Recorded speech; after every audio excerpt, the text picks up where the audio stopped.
Okay. Hey everyone, so last week we had Nate Lovell on the channel talking to us at a very high level about writing scripts for After Effects and sort of introducing the topic to us.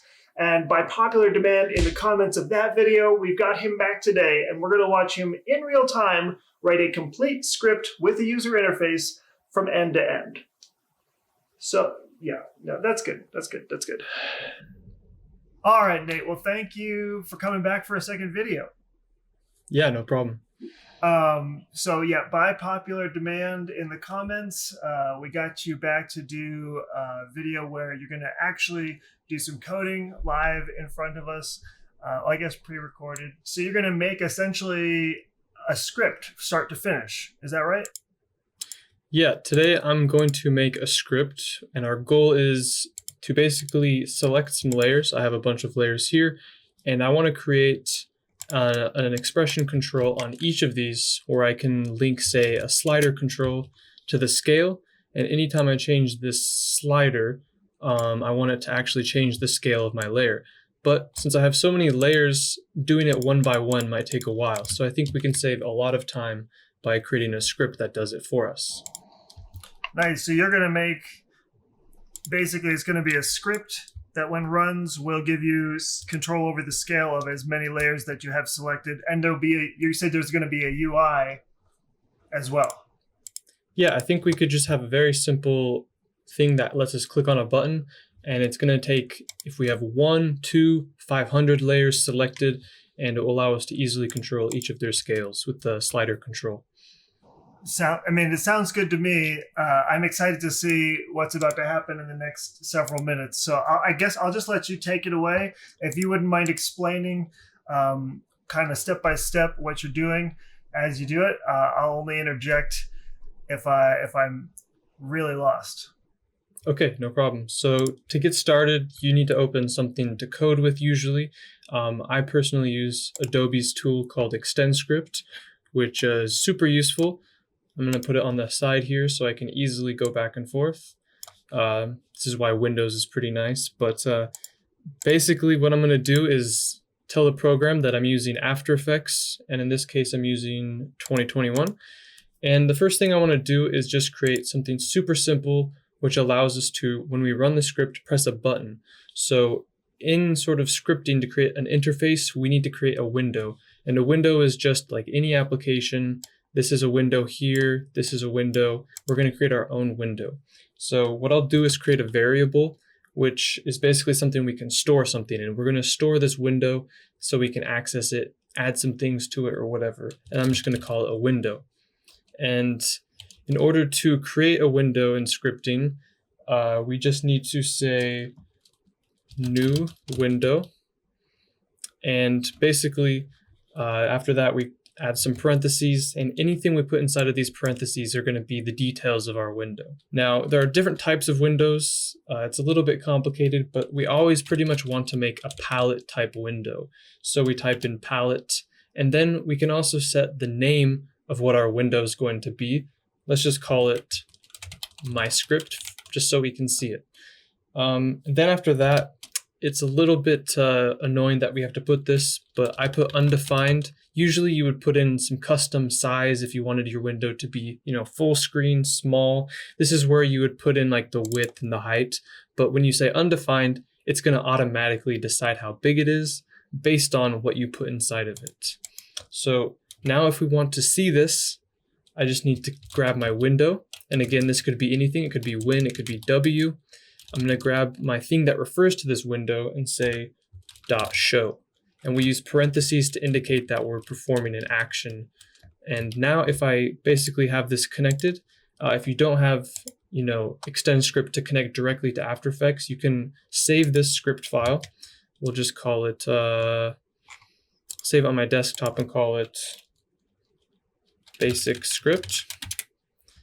If you wanted to run this without a special program, you would go to File, Scripts, Run Script File, and then navigate to your file and choose Basic Script.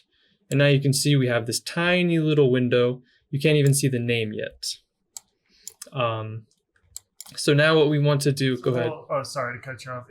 It's possible though to just run run that script from extend script, and then it will automatically run in After Effects if they're both open? Right. So if I close this and I make sure I'm connected to whatever version of After Effects I have open here, and I hit this run button, or the shortcut is F5, it will then just automatically run it for me, so I don't have to go all the way through file scripts, run script file. But as you can see, this is super small. We can't even see the name or anything. So let's create another variable. Again, this can be anything. It's just a name. We'll just call it button. We'll set this equal to, we're now going to reference our window. We need to add a button inside of our window. So we just say window, and we're going to add something. Now, similar to when we said .show, we're going to be executing some kind of action called add.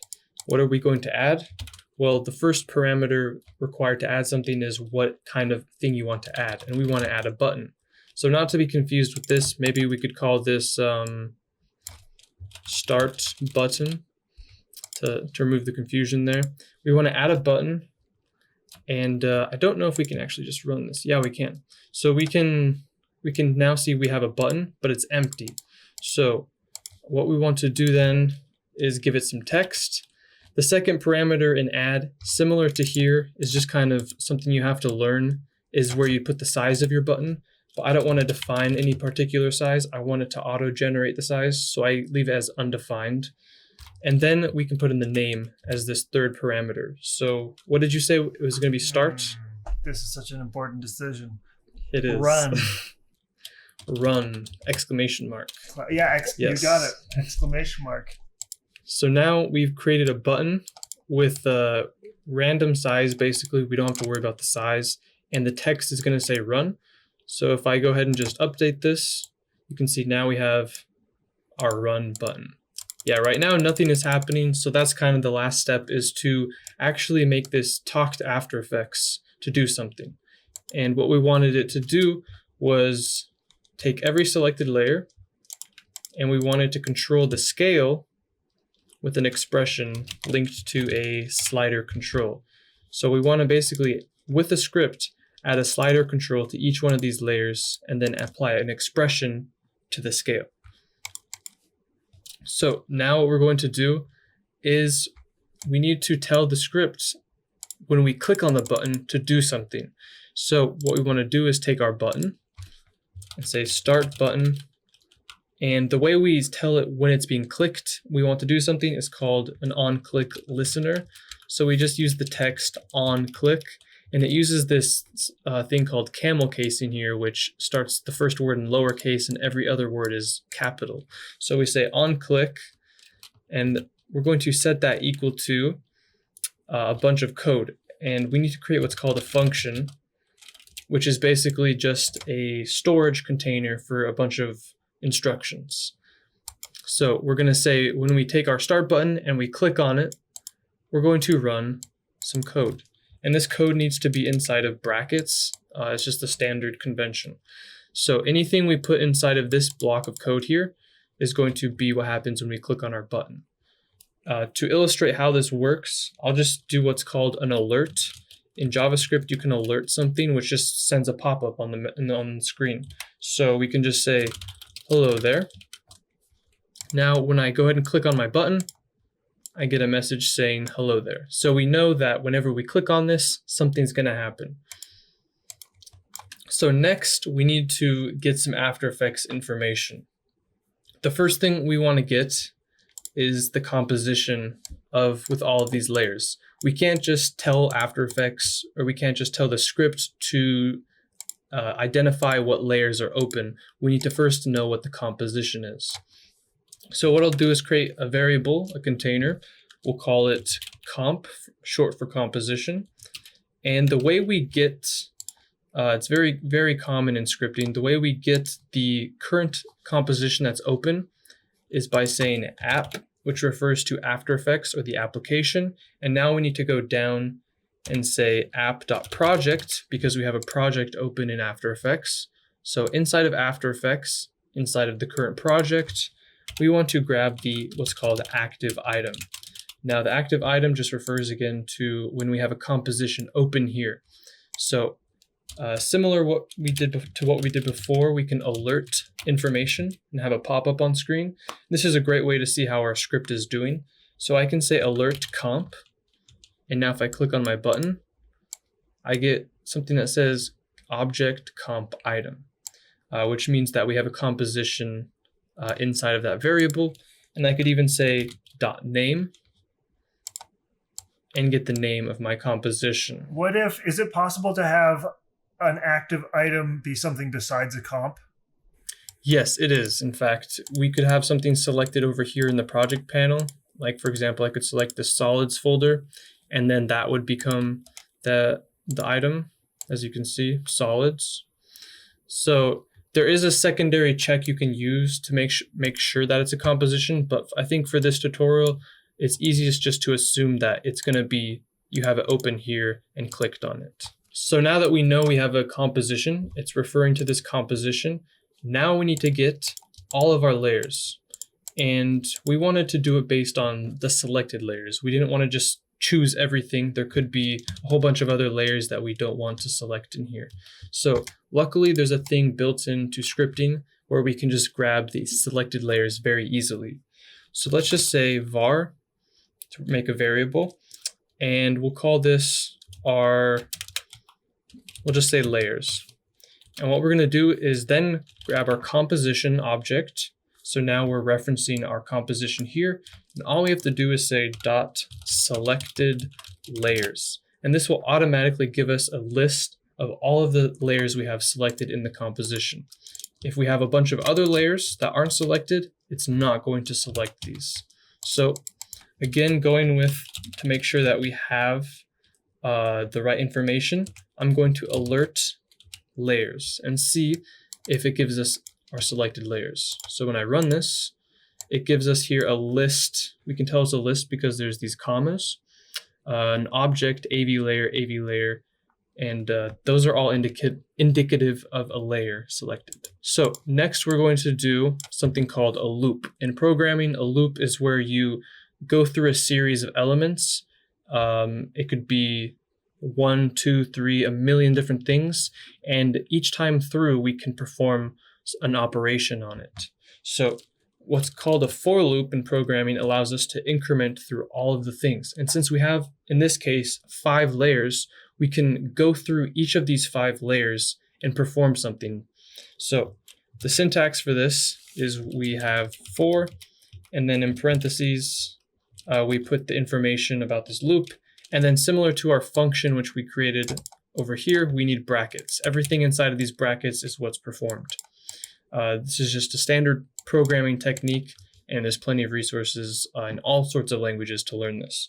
So inside of the for loop, we start by creating a variable, and we're just going to give any variable. Usually the default variable people use is I, and you want to set the value of this variable to something.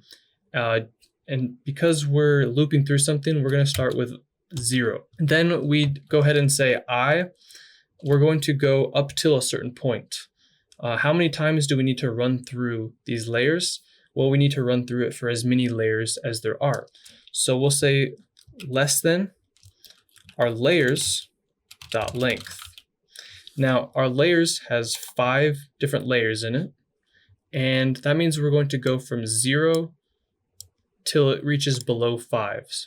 Then we're going to add our increment, which just changes the value of I each time. This might not make sense quite yet, but now if we go ahead and say alert I, we're going to get 0, 1, 2, 3, and 4.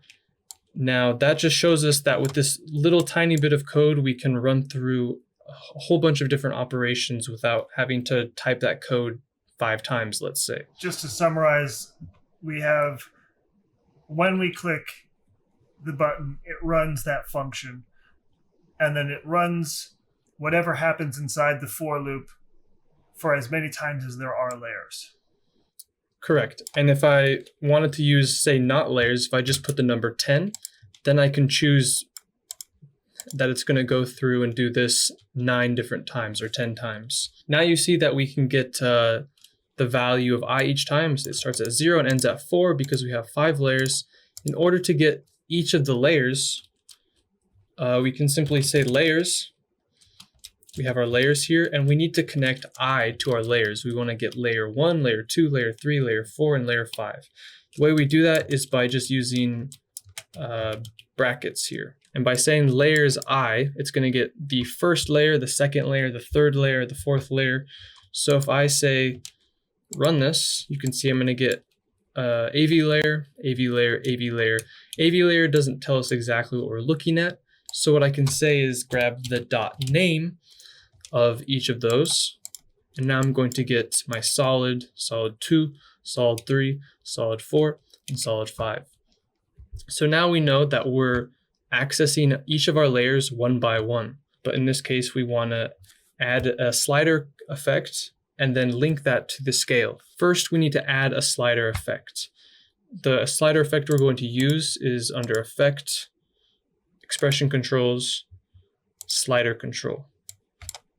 Now, the way we're going to add this is by first we're going to refer to our layer, the current layer we're looking at. And again, this is going to go layer 1, 2, 3, 4. So layers I just refers to the current layer that we're working with in this loop. What we're going to do is then say dot effects. This refers to any effects applied to our layer, all of the things that are visible here in the effect controls panel. And then we're going to add property. The way we add any effect in scripting is by adding a property. You can also add properties to things like masks or shape layers, but in this case, we're going to be adding an effect property. Now, the way we do this is by just providing it with the name of the effect we want to add. So what I'll do is say slider control and make sure the casing is correct. And now if I run this, I'm going to select all 5 of my layers and hit run. You can see now all 5 of the layers are now going to have that effect control applied. So all we have to do is loop through all of our items, refer to the effects, and add the name of our effect we want to add. I see. Okay, so the part that I was getting a little bit confused on, and I'm glad that you explained it, but so the add property in After Effects, a property would be something like the scale property. Correct. But in this case, in scripting, property is a little different. In this case, your slider control effect is a property. Correct. I would say the best rule of thumb is almost anything that has a drop down like this or has a keyframe toggle is a property. Oh, okay. So I see. Yeah, my mind is slowly like dissolving and then reforming inside my brain. So perfect. That's how we learn. This is perfect.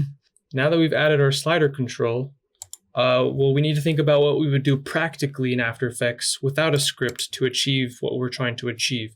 And that would be to apply a scale expression and link that to our slider. So what I'm going to do first is we should probably set the slider control to be some value first, like 100. So that means 100% of our scale. Then what we'd want to do is we'd set an expression and we would probably link it to here. And then we would have control. So let's go ahead and actually remember, since we just made this, let's just copy this expression and we're going to use this inside of the script to apply it. So let's take our layer, our current layer, which is layers I, and now let's apply the scale expression. The way we do this is we first want to refer to the scale property. The easiest way to do this is just to say layer.property, and we want the scale property. If you are, I should have this as a side note, if you are using a different language of After Effects, the way to do this is much more complicated. So we want to refer to the property called scale inside of our layer. And what we can actually do, let's alert this and see if we get something. I'll just select one layer so we don't get a million pop-ups. And you can see we get a property. Property doesn't really tell us what we have here. So let's say scale.value. We can get the actual value of our scale. If I run this, I then get an array full of my x, y, and z scale values. So this means it will provide the z scale even though it's not a 3D enabled layer. Correct, because the information is still contained inside of there for when you turn it to be a 3D layer. It's just hidden. So now we know that this is the way we refer to this layer's scale. Instead of dealing with, say, the value, we can actually just say expression. What is the expression? Actually, if I alert the expression, since I have an expression applied, it should give me the text of my expression here. So yes, we get our expression, but the way we can actually, instead of just reading it, we want to set it to be a new expression. So we'll say expression is equal to our expression text, except this needs to be inside of quotes. That way it knows it's text. And I'll use single quotes because if you notice in our expression itself, it already uses double quotes. So I'll use single quotes to contain my expression. And because this is 2 lines here, I'm going to go ahead and just make it 1 line so it looks nice. You got a question? Is your first single quote in the right spot? It's not. Thank you. Oh, is this what it feels like to be Nate like all the time? Oh yeah. If I were to say put like a random character in here, it would mess up the entire script. So sometimes those little tiny mistakes are very hard to find. So we're setting our expression of our scale equal to this bit of text. Expression is just text, so we copied and pasted our text inside of here. So let's go ahead and make sure we have no expression, and we'll remove our slider controls of all of our layers. And let's go ahead and just use this one solid here. I'll run my script, and when I hit run, you can see now we have our slider control being added. And if I go down to my expression, you can see it's now applied. If I make it a little bit bigger here, and if I scale up my slider control, it's now going to scale my layer. So maybe one last thing I want to do is, because our slider control starts at value 0, we want it to be 100. So our layer is at 100%. So let's do that one last thing, and this script should be complete. So in order to do this, we're going to grab our layer, layers I. We're going to grab effect number 1, because in this case, we just have one effect applied, and that's our slider control. If you had other effects, you'd want to grab the right number. In this case, this one would be effect number 3, effect number 2, and you just want to put the number of the effect in here. Then we need to refer to the slider itself. Can I just, go ahead. Just to clarify, the effect counting, you start at 1, unlike array counting where you start at 0, effects you start at 1? Correct. So if I had a bunch of color controls, it starts at 1, 2, 3, 4, and then in this case, my slider would be 5, not starting at 0. So because we have a simple setup, we're going to refer to the very first effect. We start with 0 effects, but then we apply our slider, so it's effect number 1. Then we need to grab this slider property. In order to change the value, we can't just grab the effect. We need to say .property, and this slider control only has one property, this slider here. So property number 1, that's going to refer to our slider. Then we can say, we can go ahead and alert the value of this if we want to make sure we're getting it. So if we go ahead and run this to try and see what the value of our slider is, you can see we get 0, which matches our slider value. So we know that refers to our slider. Instead of just grabbing the value, in order to set the value, we need to say .setValue, and we need to put in whatever number we want this value to be. In my case, I want this to be 100. So I'm going to say set value to be 100. So again, to reiterate this, we're going to grab our layer, the first effect, which is our slider, the first property of that effect, which is our slider itself, and then set the value to be 100. So if I run this script now, select my layer and hit run, now we have our setup complete where we have our slider, with a value of 100. We can now modify it. Now to do the final test, you can grab all of our layers, all 5 of them here,